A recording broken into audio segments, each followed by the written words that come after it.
Tampak seorang wanita tua sedang sibuk menyapu ketika sebuah mobil Kijang Innova memasuki halaman rumah yang cukup luas tersebut. Ia tersenyum ke arah mobil begitu tahu siapa yang datang. Iya, mereka adalah keluarga baru yang akan menempati rumah itu. Rumah yang sudah hampir 6 tahun kosong tanpa penghuni.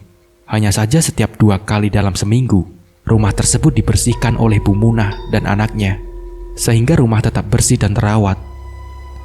Karena rumah itu memang sudah dijaga oleh keluarga Bu Maimunah secara turun-temurun. Karena pemilik pertama dari rumah tersebut sangat dekat dengan keluarga Bu Munah. 6 tahun yang lalu, memang pernah ada sebuah keluarga yang mengontrak rumah itu, tapi hanya bertahan 6 bulan saja. Karena setelahnya keluarga itu pindah ke daerah kota yang jauh lebih ramai. Bahkan separuh uang kontrakan yang sudah dibayar setahun itu pun mereka ikhlaskan begitu saja. Selamat pagi Pak, Bu, sapa Bu Munah ketika mereka turun dari mobil. Lalu mereka memperkenalkan diri masing-masing. Tidak usah panggil segala ibu atau nyonya, panggil saja nama saya Grace Bu, kata Grace tersenyum ramah. Bu Munah sedikit kikuk dengan kedua majikan barunya itu, karena mereka sangat ramah dan baru pertemuan pertama saja mereka sudah menghapus jarak yang seharusnya terbentang jelas antara majikan dan bawahan. Mereka sangat hangat, sangat-sangat hangat. Mereka memperlakukan para bawahannya layaknya keluarganya sendiri, tak ada batasan di sana. Semuanya mereka anggap setara, perlakuan yang sangat jarang Bu Munah temui.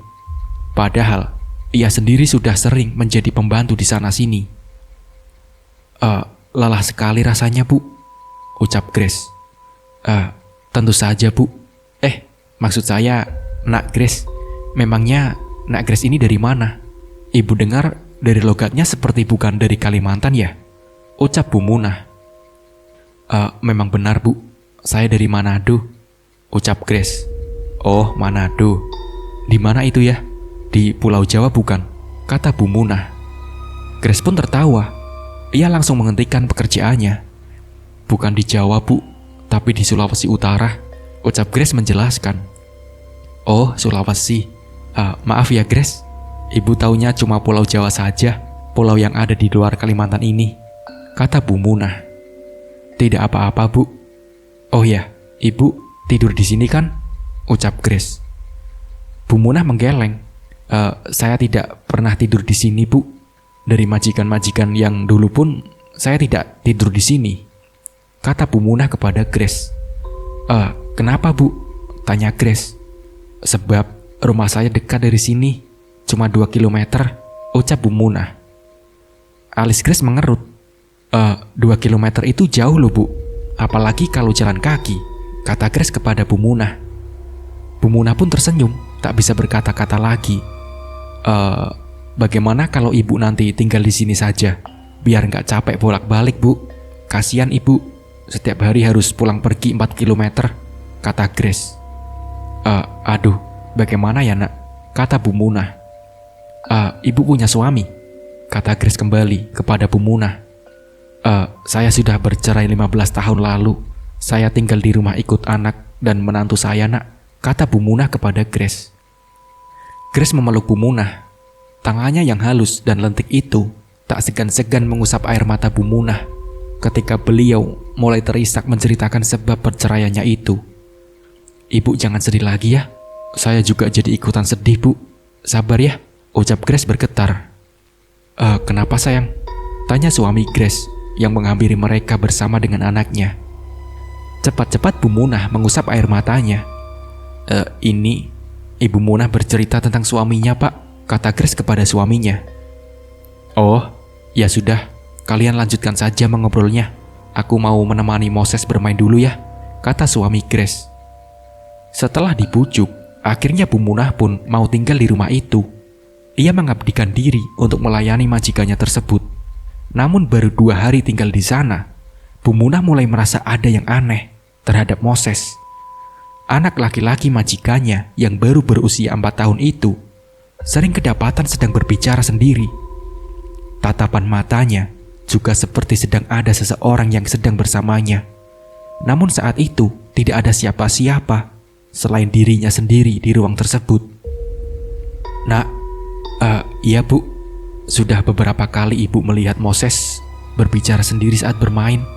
Bukan berbicara sendiri seperti anak-anak pada umumnya ketika bermain dalam memerankan boneka atau mobil-mobilan, tapi seperti sedang tanya jawab bersama seseorang. Nak, kenapa ya? Tanya Bu Munah. Sangat berhati-hati, takut majikan baiknya itu tersinggung. Namun reaksi tak terduga ditunjukkan oleh majikannya itu. Ia malah tersenyum. Itu biasa bu, wajar pada anak-anak yang tak punya teman seperti Moses. Mereka akan menciptakan teman khayalannya sendiri, kata Grace kepada Bu Munah. Meski tak terlalu mengerti, Bu Munah langsung mengangguk.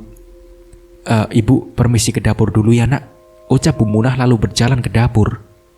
Ketika akan membuang sampah, Bu Munah melihat Grace tengah menatap anaknya yang sedang bermain. Namun ketika Bu Munah tiba di tempat pengumpulan sampah, ia kembali melihat sosok Grace yang tengah melukis di halaman. Allahu Akbar, ucap Bu Munah kaget.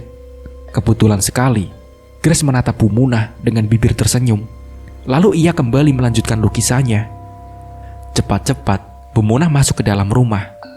Dan ketika ia melihat ke arah di mana ia melihat sosok Grace yang tengah menatap anaknya tadi, Bu Munah tak mendapati siapa-siapa di sana. Hanya ada Moses yang masih asik bermain mobil-mobilan. Kita pinjam itu, ujar Moses tiba-tiba seraya menunjuk mobil-mobilan berwarna merah yang terus berjalan dengan sendirinya. Mobil-mobilan merah yang dikira Bu Munah dijalankan dengan remote. Namun anehnya, ketika Moses berdiri untuk mengambil mobil-mobilan itu, tiba-tiba saja mobil-mobil merah tersebut berjalan tak tentu arah dan berusaha menjauh dari Moses. Berulang-ulang, Moses mengatakan kata-kata yang sama seraya menunjuk pada mobil-mobilan itu. Membuat Bu Munah langsung mendekatinya. Beliau mencoba membantu menangkap mobil-mobilan tersebut dengan tangannya. Tetapi mobil-mobilan itu seakan menghindari keduanya. Akhirnya, Bu Munah menyerah dan langsung menggendong Moses, lalu membawanya menemui Grace. Kenapa bu? Tanya Grace ketika Bu Munah sudah berada di dekatnya. Itu nak, mobil-mobilan Moses jalan sendiri. Dia terus bilang pinjam. Padahal tidak ada siapa-siapa. Ibu bantu menangkap mobil-mobilan itu, malah tidak dapat apa-apa, kata Bu Munah. Grace tak menjawab, namun ia langsung berjalan ke rumah. Tentunya untuk memastikan perkataan Bu Munah. Dan ketika mereka melihatnya kembali, mobil-mobilan itu ternyata ada di antara mainan-mainan lain, tanpa bergerak sama sekali. Itu apa bu? Mungkin ibu terlalu capek bekerja hari ini. Jadi sekarang sebaiknya ibu istirahat saja dulu, ucap Grace dengan bibir tersenyum. Iyakah? Selama ini aku tidak pernah begini sebelumnya. Padahal pekerjaan di sini termasuk yang paling mudah. Dulu-dulu itu pekerjaanku jauh lebih berat dari ini. Oh, mungkin juga karena usiaku. Bu Munah membatin. Dia ada di sini. Sekilas Bu Munah mendengar pertanyaan Grace pada anaknya. Namun entah apa lagi setelah itu, karena Bu Munah sudah keburu menjauh dan ia tidak ingin ketahuan menguping oleh majikan baiknya tersebut. Dia, siapa dia yang dimaksud Nak Grace? Gumam Bu Munah berpikir. Malam itu, Grace pamitan pada Bu Munah ingin makan di luar bersama suami dan anaknya. Iya Nak Grace, hati-hati ya, kata Bu Munah kepada Grace. Iya bu, ibu ada yang mau dipesan atau tidak? Kata Grace kepada Bu Munah. Tidak ada nak, terima kasih, jawab Bu Munah. Bu Munah menuju dapur setelah kepergian majikannya itu. Ia membuat kopi panas dan sepiring nasi lengkap dengan sisa kari daging sore tadi. Saat masih menikmati makanannya, Bu Munah mendengar suara langkah berlarian di depan ruangan dapur. Namun ketika dicek, suara itu langsung menghilang. Dan saat Bu Munah kembali untuk memakan makanannya, mendadak ia melihat sekelebat bayangan hitam kecil masuk ke bawah meja. Allahu Akbar, la ilaha illallah Muhammadur Rasulullah. Setelah meyakinkan bahwa itu hanyalah khayalan saja, Bu Munah pun kembali tenang. Selesai makan, Bu Munah langsung berjalan ke arah kamarnya untuk segera tidur. Karena majikannya tadi pergi dengan mengunci pintu utama, agar Bu Munah tidak terganggu meski mereka pulang larut malam. Baru sebentar saja membaringkan tubuhnya di atas kasur, Bu Munah kembali mendengar suara seperti berlarian di depan pintu kamarnya. Mengingat kejadian tadi siang membuatnya semakin takut, apalagi rumah itu sudah lama tak ditinggali. Tapi selama ia mengurus rumah itu, tak pernah sekalipun ia mengalami kejadian ganjil yang sampai-sampai membuatnya ketakutan seperti sekarang ini. Entahlah, ia masih berusaha untuk tetap tenang dan mengacuhkan suara-suara itu. Pagi-pagi sekali, Bu Munah bangun guna menyiapkan sarapan untuk majikannya. Namun saat akan mengiris bawang, pisau yang sebelumnya ia taruh di tempat biasanya tersebut tiba-tiba lenyap. Ia mencari-cari sekitar dapur dan lemari, tapi sama sekali tak ada satupun pisau yang ia temukan. Untuk beberapa saat, Bu Munah terdiam. Ingin sekali ia menanyakan kepada majikannya tentang pisau-pisau itu, tapi ia urungkan niatnya tersebut. Bu Munah akhirnya memutuskan untuk melakukan pekerjaan lain selagi majikannya belum bangun. 5:30 pagi, Grace ke dapur. Ia mengambil air dan tampak heran karena nasi goreng yang ia pesan kemarin belum ada di meja. "Bu, tolong buatkan nasi goreng ya. Masakan ibu enak soalnya," pinta Grace kepada Bu Munah. Iya nak, sebenarnya ibu sudah dari subuh tadi mau masak nasi goreng, tapi pisaunya tidak ketemu. Nak Grace, simpan di mana ya pisaunya?" ucap Bu Munah kepada Grace. Alis mata Grace berkerut, menunjukkan keheranan. Saya nggak menyimpan pisau, Bu. Semua pisau kan ada di dapur," ucap Grace lalu mulai mencari-cari keberadaan pisau-pisau tersebut. Dan anehnya, pisau tetap tidak ditemukan. Tiba-tiba, tangisan Moses terdengar dari kamarnya. Iya, anak seusia Moses sudah disuruh tidur sendiri oleh kedua orang tuanya. Hal yang tidak biasa bagi Bu Munah. Grace langsung bergegas menuju kamar anaknya, diikuti oleh Bu Munah yang berjalan dengan tergesa mengimbangi langkah Grace. Setibanya di kamar anaknya, mereka kaget melihat lengan Moses sudah berdarah. Dan mereka lebih terkejut lagi ketika melihat semua pisau yang dicari ada di dalam selimut anak itu. "Astagfirullahaladzim," ucap Bu Munah. Beliau segera mengambil pisau-pisau itu dari atas kasur Moses. Wajah Grace sangat panik kala itu. Ia dan suaminya berdebat dalam bahasa daerah yang tentu tak dipahami oleh Bu Munah. Beliau mengira mereka sedang menyalahkannya, sehingga Bu Munah langsung maju dan meminta maaf pada pasangan itu. Tidak Bu, ini bukan salah ibu," ucap Grace kepada Bu Munah. Ini salah saya, karena saya tidak jujur dari awal pada ibu," lanjutnya. Bu Munah tertegun, entah apa maksud majikannya itu. Bu Munah pun cemas menunggu majikannya yang tak kunjung pulang. Padahal mereka pamitannya cuma sebentar untuk membawa Moses berobat. "Ya Allah, semoga Moses baik-baik saja," gumam Bu Munah. Menjelang sore, majikannya itu pun pulang. Wajah keduanya terlihat tak biasa, seperti ada sesuatu yang terjadi. Padahal saat itu lengan Moses yang terluka pun sudah diobati. Tapi Bu Munah enggan untuk bertanya lebih jauh, meskipun ia sangat penasaran dengan perkataan Grace tadi pagi. Di malam harinya, ketika Bu Munah baru saja hendak tidur, Grace masuk ke dalam kamarnya. Ada apa nak?" tanya Bu Munah. Sebelum menjawab pertanyaan Bu Munah, Grace terlebih dulu menarik nafas panjang.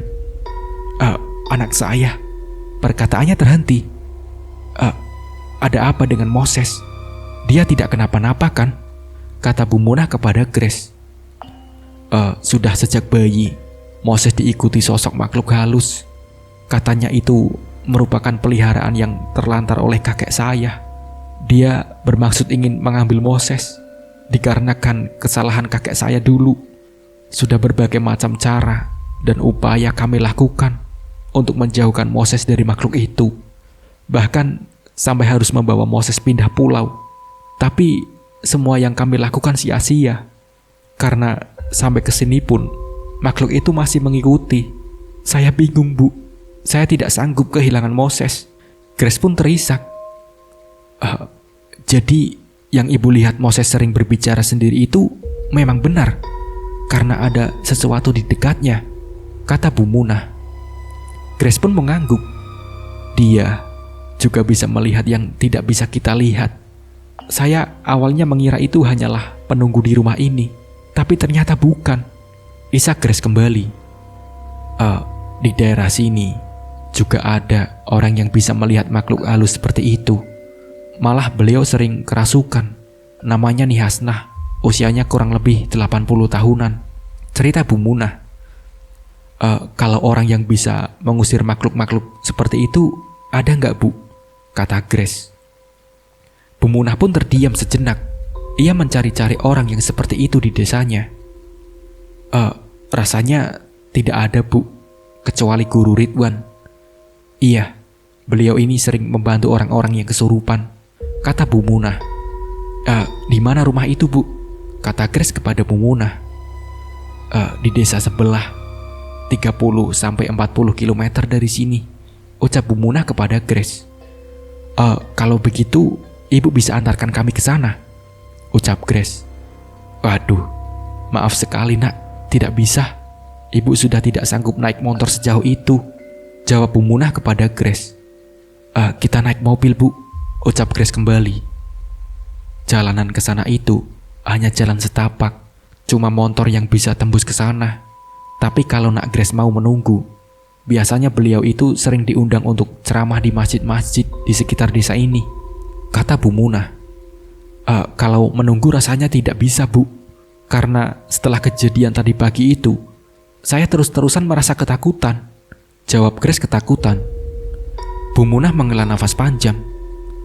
Kalau begitu, nak Grace ke sana diantar sama anak saya dan temannya saja. Apa nak Grace mau? Kata Bu Munah. Boleh, Bu, saya mau, jawab Grace cepat. Malam itu juga, mereka pergi ke rumah Bu Munah. Kebetulan sekali, rupanya anak Bu Munah sedang pergi bersama teman-temannya. Entah kapan mereka akan pulang. Bu Munah tak mau berdiam diri. Beliau kesana kemari mencari orang yang mau mengantarkan ke rumah Guru Ridwan.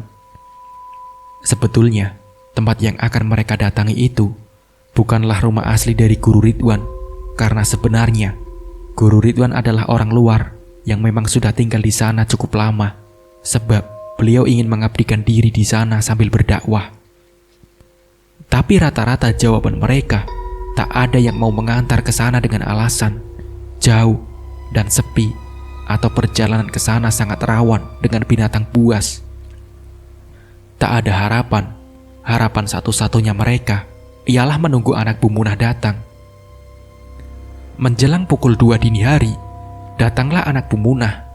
Ia pulang dengan membawa hasil pancing yang lumayan banyak. Ia tampak kaget melihat ada Grace di rumahnya. Kenapa, Mah? Kau bisa antarkan mereka ke rumah Guru Ridwan? Ujar Bu Munah balik bertanya. Lelaki itu mengangguk. Kapan, Mah? Sekarang juga, bisa nggak? Jawab Grace tak sabar. Anak Bu Munah terdiam sejenak. Tatapan matanya beralih ke ibunya. Apakah bisa, nak? Tanya Bu Munah. Bisa, Mah. Tapi, tolonglah. Tolong sekali. Ini demi anak kami, ucap Grace. Ya sudah, jawab anak Bu Munah menyanggupi. Tapi suami saya juga ikut. Bisakah kita minta tolong pada temanmu? Kamu tidak perlu khawatir, saya akan bayar, kata Grace kepada anak Bu Munah. Anak Bu Munah langsung keluar untuk memanggil temannya yang tadi pulang bersama dengannya. Setelah tawar-menawar, akhirnya orang itu mau ikut mengantarkan mereka ke rumah Guru Ridwan. Angin dingin begitu sangat menusuk tulang. Grace yang berada di boncengan anak Bu Munah itu nampak menggigil. Ia peluk erat Moses dan duduk tertidur di tengah-tengah mereka. Jalanan utama begitu sepi dan lenggang, membuat Grace merasa tak nyaman. sehingga Grace hanya menundukkan kepala. Tidak berapa lama mereka mulai memasuki jalan berbatu saat Grace melihat ke depan. Rupanya, jalanan itu hanya tanah yang dilapisi bebatuan. Sementara di samping-samping jalan, berdiri deretan pohon karet dan rumput yang sudah sangat tinggi. Untungnya, Anto yang merupakan teman anak Bu Munah memelankan laju motornya, sehingga posisi mereka berdua berada di belakang motor yang dinaiki Grace, membuat rasa takut Grace sedikit berkurang. Pegangan ya Bu, jalanan di depan menanjak, ujar anak Bu Munah. Grace berpegangan pada jaket lelaki itu, sementara tangannya yang lain masih memeluk sang anak. Begitu juga dengan suaminya Grace, yang terlihat begitu sangat erat berpegangan pada behel motor. Tidak berapa lama, jalanan yang tadi menanjak kini kembali menurun. Grace sampai merosot ke depan karenanya. Tubuh Moses terhimpit oleh Grace dan anak Bu Munah. Tidak berapa lama mereka berhenti di depan jembatan yang mirip seperti jembatan darurat karena hanya terbuat dari kayu-kayu bulat yang berukuran kecil. Tidak apa, saya jalan kaki saja, ujar Grace. Tidak Bu, tidak apa-apa Bu, jembatannya kuat kok. Itu tadi ada ular melintas di ujung jembatan, makanya saya berhenti dulu, ucap anak Bu Munah. Setelah berkata seperti itu, anak Bu Munah langsung mengegas motornya kembali dan melewati jalan itu tanpa ragu-ragu. Berbeda sekali dengan Grace yang ketakutan. Telapak tangannya bahkan sampai berkeringat. Kedua lelaki yang mengantar mereka itu rupanya sudah sangat handal dalam melewati medan jalan yang seperti itu. Padahal jembatan tadi sama sekali tidak memiliki pagar untuk mengurangi rasa takut pengendara. Mereka kembali melanjutkan perjalanan, turun naik tanjakan, menyeberangi jembatan-jembatan yang memacu adrenalin. Entah sudah berapa kilometerkah jalan yang mereka lewati, embun mulai turun, diiring hembusan angin yang membuat dedaunan pohon bergoyang dan mengeluarkan suara gemirisik. Grace semakin menggigil. Masih jauh ya? Kata Grace. Ya, sudah tidak jauh lagi. Setelah melewati bekas sekolahan SD, nanti belok sedikit ke area perkebunan. Nah, dari situ, sekitar 5 kilometeran kita tiba di sana, jawab anak Bu Munah. Bekas sekolah yang dimaksud oleh anak Bu Munah sudah terlihat. Bangunan sekolah itu terlihat sangat menyeramkan bagi Grace. Apalagi di sana sama sekali tak ada penerangan. Bau bunga-bungaan yang sering terdapat di pemakaman tercium, pertanda area pekuburan yang dimaksud anak Bu Munah tadi sudah dekat. Tiba-tiba, sepeda motor Anto mati tepat di depan area makam, membuat anak Bu Munah terpaksa harus ikut menghentikan motornya. Kenapa toh? Kata Grace kepada Anto. Ini Bu, businya mati, balas Anto. Untung saja, lelaki itu membawa busi baru di dalam jok motornya, sehingga mereka tak terlalu lama berada di sana. Suara binatang malam yang terdengar di sekitar sana membuat Grace ketakutan. Setelah motor Anto kembali hidup, perjalanan pun dilanjutkan. Singkat cerita, setelah melewati gerbang masuk desa, dari kejauhan, Grace melihat obor yang terpasang di depan setiap rumah warga.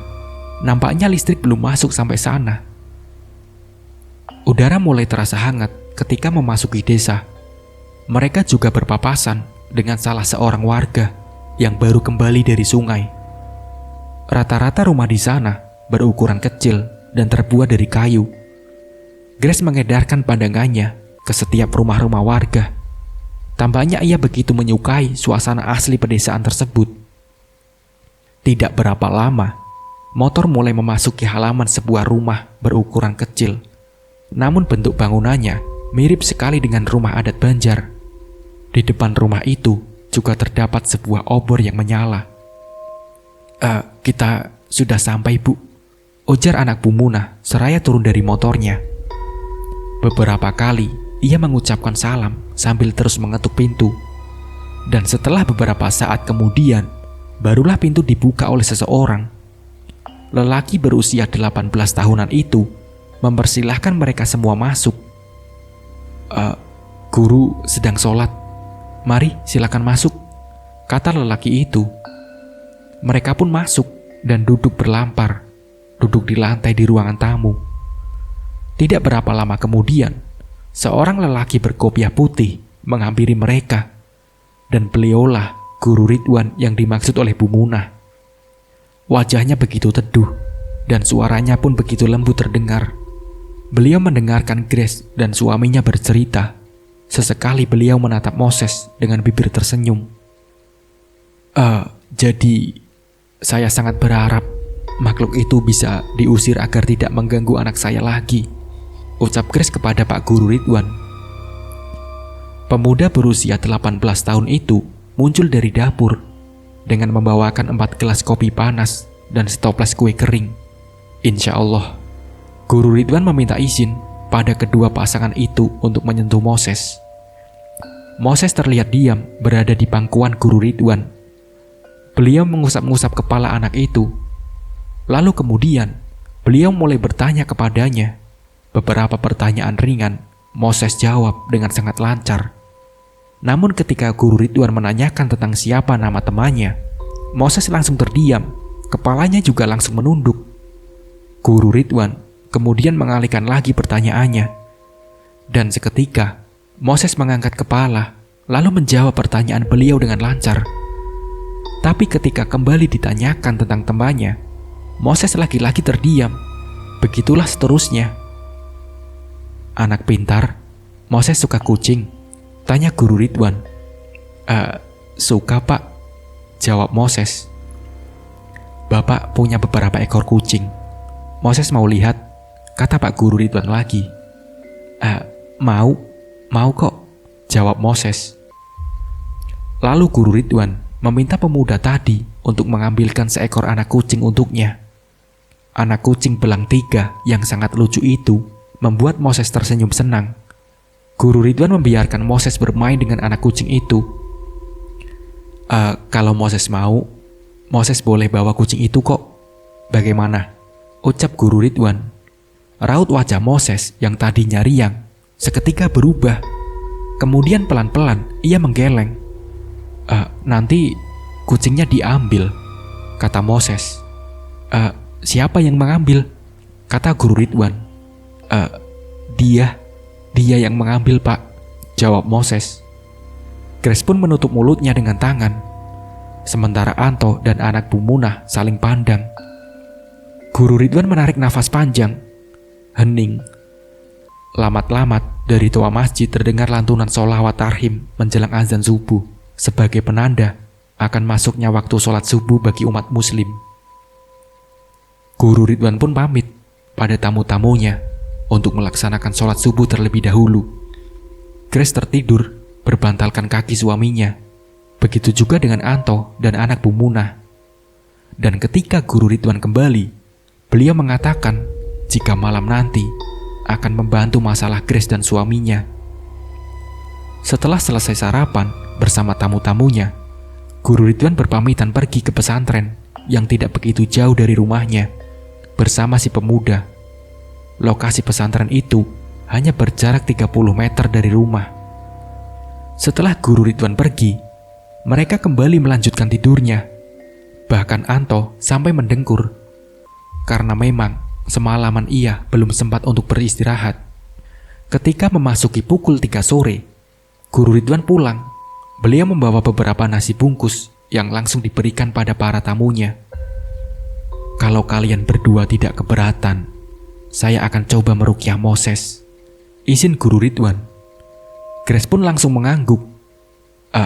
Saya dan suami saya tidak keberatan sama sekali, Pak. Bahkan kami sangat berterima kasih dengan Ustadz karena sudah mau membantu kami," isak Grace kepada Guru Ridwan. Dan sore harinya, beberapa pemuda yang katanya datang dari pesantren itu berkumpul di rumah Guru Ridwan. Mereka semua ramah dan tak pernah lepas dari senyuman. Namun saat akan diruqyah, Moses mulai menunjukkan sikap yang berbeda. Tatapan matanya pun terlihat sangat tajam. Sesekali, Guru Ridwan menatap anak itu. Sepertinya beliau sudah tahu kalau Moses sudah dirasuki oleh jin yang mengincarnya. Terlepas dari pengawasan Guru Ridwan, ketika beliau menunaikan sholat maghrib, pemuda yang semalam diminta untuk memberikan anak kucing pada Moses malah terlihat mengajak Moses untuk bermain dengan anak kucing lagi.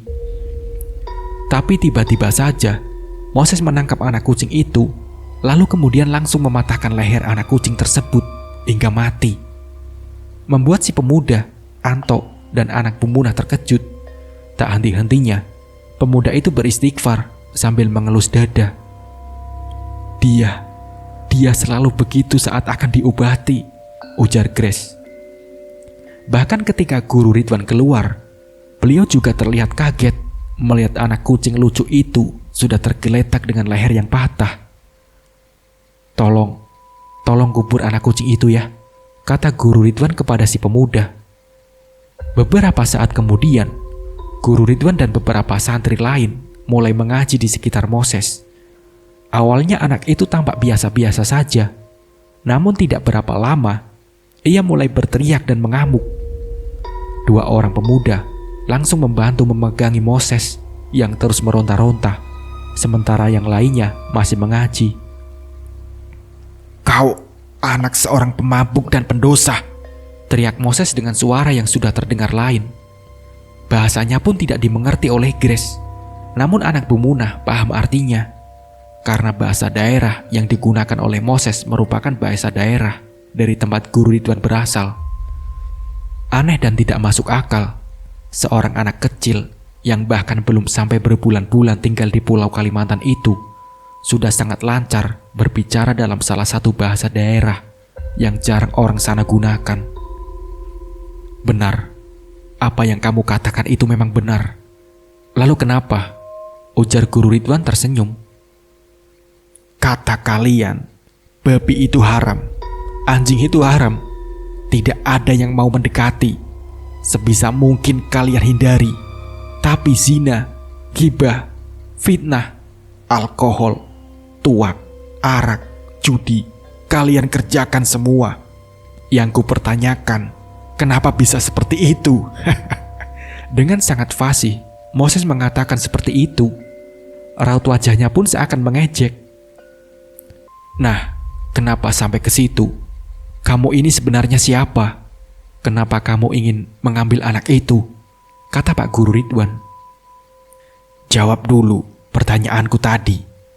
Baru akan ku jawab pertanyaanmu," kata Moses. "Kalau kita membahas itu, tidak akan cukup waktu 24 jam.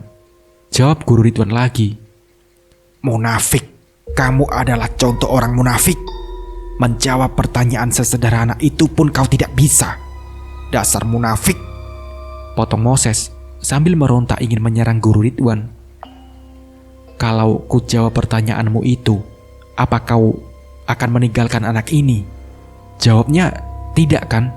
Aku tahu pertanyaanmu itu hanya untuk mengulur waktu," kata Guru Ridwan.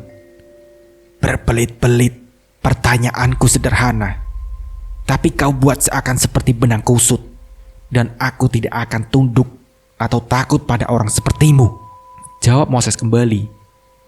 Guru Ridwan meletakkan tangannya di atas kepala Moses yang terus menjerit.